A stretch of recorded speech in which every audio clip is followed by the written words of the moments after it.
gostaria de dizer do meu prazer de poder também, nessa manhã, anunciar, então, o início desse nosso 5º Colóquio Internacional de Análise do Discurso. Eu desejo a todos vocês as boas-vindas, em meu nome e em nome também dos meus colegas aqui presentes, a professora Vanice Sargentini, o professor Carlos Piovesani, e também em nome dos membros dos grupos de pesquisa Labor e LIR, responsáveis pela organização deste evento. Também desejo essas boas-vindas em nome da Universidade Federal de São Carlos, em especial do Programa de Pós-Graduação em Linguística e do Departamento de Letras.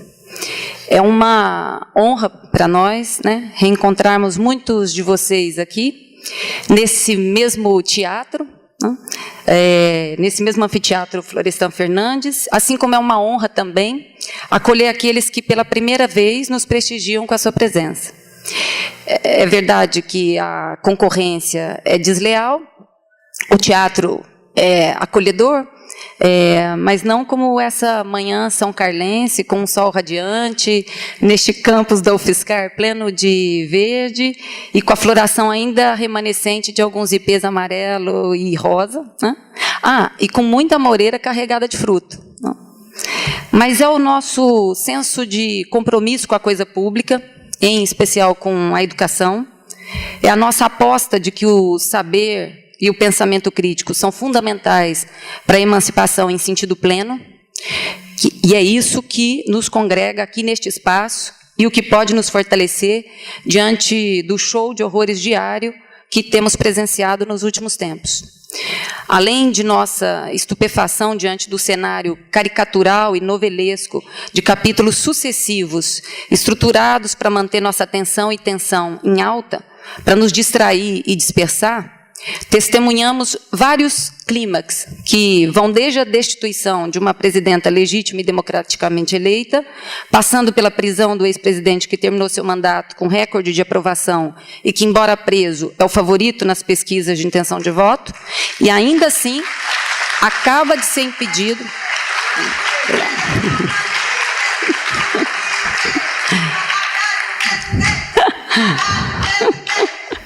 Bom, e ainda assim, acaba de ser impedido de manter sua candidatura. No intervalo dessa novela, testemunhamos ainda a perda diária de direitos duramente conquistados. Testemunhamos o assassinato de uma liderança política como a Marielle Franco, até hoje, sem a identificação de culpados. Testemunhamos ainda a entrega irresponsável da exploração de reservas naturais para grupos privados multinacionais. Tudo isso feito, julgado e rifado com uma velocidade impressionante e sob a proteção e aplausos da mídia nativa, de nossas elites financistas e políticas, do aparelho judiciário e de parte de nossa população aturdida. Testemunhamos o crescimento da visibilidade difícil de digerir de candidatos que exploram irresponsavelmente, como plataforma política, certas emoções e atitudes humanas, e o fazem com finalidades para lá de escusas, como o medo, o ódio, o ressentimento, a intolerância, o fanatismo, a descrença, o desânimo e a violência. Testemunhamos a ladainha da demonização do Estado, infinitamente repetida nos editoriais de nossos jornais, e, simultaneamente, o endeusamento do mercado e da empresa privada. Testemunhamos a grande fogueira de nossa memória, ao vermos o Museu Nacional arder depois de sucessivos, irresponsáveis e criminosos cortes de recursos destinados à sua manutenção. O preço do golpe se paga assim. A novela é a mesma. Nosso futuro promissor, tantas vezes aventado e festejado em alegorias mil, parece estar fadado a ser frequentemente interrompido ou protelado.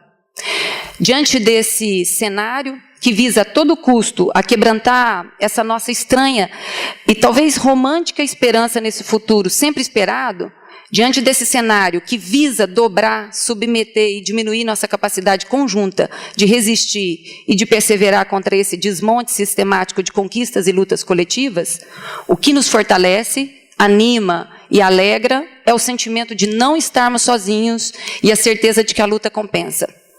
Luta que se encampa no dia a dia de nossa atuação docente, de nossas pesquisas e da reflexão conjunta em espaços como este.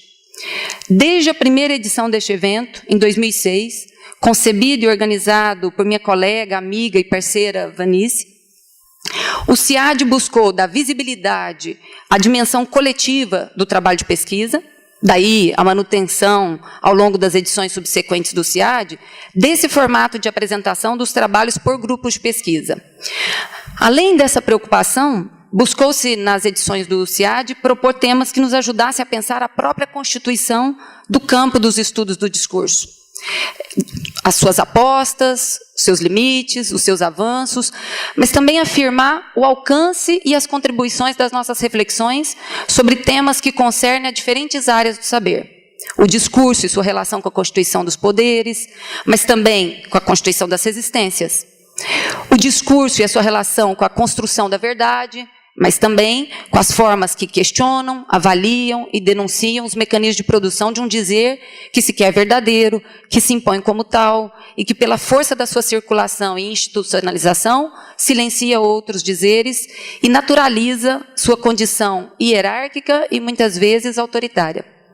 Ao propormos como tema desta 5ª edição do CIAD a reflexão sobre as relações entre discurso e verdade, lembramos um dos princípios que nos congrega, independentemente da vertente de análise do discurso a que se adere, a saber, aquele princípio de que as mesmas palavras, expressões ou proposições podem produzir efeitos de sentido, os diferentes efeitos de sentido, assim como palavras, expressões e proposições distintas podem, ainda assim, produzir os mesmos sentidos. A verdade se liga intrinsecamente ao discurso, porque ela é um de seus resultados, de suas consequências. O valor de verdade do que enunciamos depende, não do que haveria de essencial no que se diz, mas de disputas, em sua maioria desiguais, de uma vontade de verdade de certos grupos e da força e do poder de distribuir, de institucionalizar, de durar no tempo e de naturalizar essa vontade de verdade como a verdade. Por essa razão, entendemos que as diversas relações entre discurso e verdade podem tanto libertar quanto assujeitar. Elas podem se inscrever em posições conservadoras e ensejar discursos reacionários e até fascistas, mas podem igualmente derivar de posicionamentos progressistas e produzir pensamentos, atos e palavras emancipatórios. Como intelectuais, professores e pesquisadores, podemos fazer pender a balança para essa finalidade emancipatória. Quando analisamos o modo de funcionamento da produção dos discursos e da sua circulação, quando demonstramos sua distribuição regrada, quando expomos as razões de sua duração distinta, quando denunciamos, enfim, as formas de hierarquização naturalizadas e também a quem essas formas servem. Bom, é com esse espírito e desejo que eu reafirmo aqui a nossa alegria conjunta em recebê-los. Agradeço a todos vocês que estão aqui presentes, a todos os pesquisadores do Labor e do LIR, por todo o tempo que eles têm dedicado à organização desse evento. Agradeço também o importante apoio da Universidade Federal de São Carlos. Né?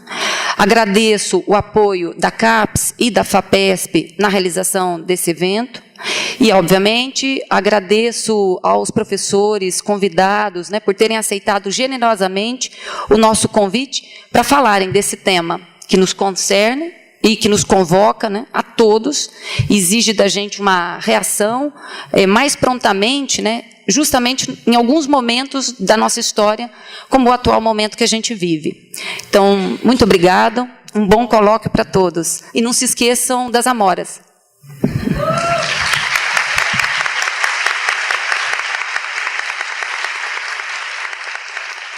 Bom dia a todos. É uma extrema alegria e sempre uma certa ansiedade que me deixa assim um pouquinho rouca. que recebo todos vocês e desejo que tenham dias bem produtivos aqui. A gente sempre tenta fazer algumas coisas diferentes a cada CIAD para seduzir os nossos amigos e colegas, e nessa ocasião fizemos uma instalação que vocês podem verificar ali no saguão, que é um trabalho feito com alunos do laboratório 7 e 8, aqui do curso de graduação em Linguística, que está ali, então, né, se valendo da poesia A Verdade, do Carlos Drummond, né? Nós fizemos uma instalação com as portas. Então, chamo a atenção de todos para passarem ali e darem uma olhada, e talvez já no período da tarde também teremos um vídeo ali sendo apresentado. Para além disso, algumas pessoas me perguntaram para que esses penduricalhos nessa bolsinha. É para fazer isso aqui, ó, e depende da destreza de cada um e a habilidade manual. Eu pensei em fazer um tutorial, mas também não sou muito boa, então já achei melhor mostrar assim. Ele é arrumadinho, tá? Então, para trazer um pouco de alegria a todos nós e agradecer mais uma vez a presença de vocês, que nós tenhamos aqui juntamente esses 3 dias de boas discussões, né, de muito respeito, de muito apoio à diversidade e não intolerância, né? Isso é muito importante. Nós somos o exemplo disso e somos também o lugar, a necessidade, o espaço. Todos nós somos aqueles que carregam, né, essa importância de obedecer, desobedecendo, obedecer de forma lúdica e consciente, e não deixar de desobedecer quando não achamos que aquilo deve acontecer de tal forma. Obrigado, um bom início de evento para todos nós. Até.